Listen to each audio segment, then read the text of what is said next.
In this presentation, I'd like to look at converting from decimal to binary.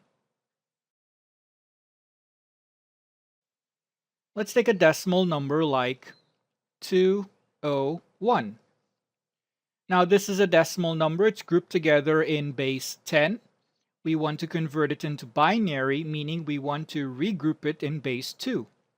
The way you do that is you simply divide it multiple times by 2.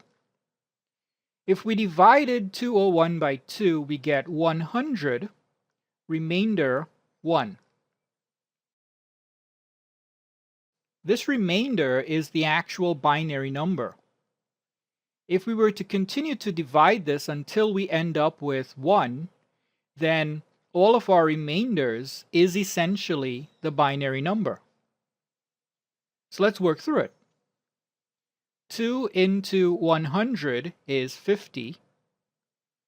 Remainder 0. This is part of the binary number. Half of 50 is 25. Remainder 0. Half of 25 is 12. Remainder 1. 2 into 25 is 12, remainder 1. 2 into 12 is 6, remainder 0. 2 into 6 is 3, remainder 0. And I got to squeeze this last one in here. 2 into 3 is 1, remainder 1. So I kind of boxed myself out of space there, but okay.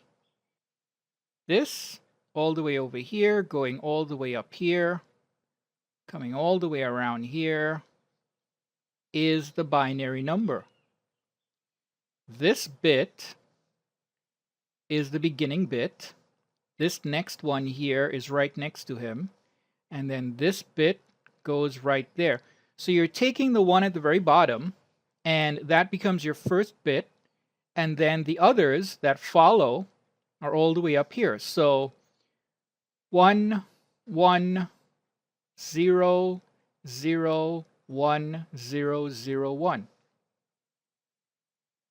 201 is 1, 1, 0, 0, 1, 0, 0, 1.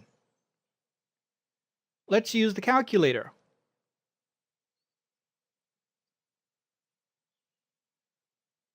1, 1, 0, 0, 1, 0, 0, 1. 201.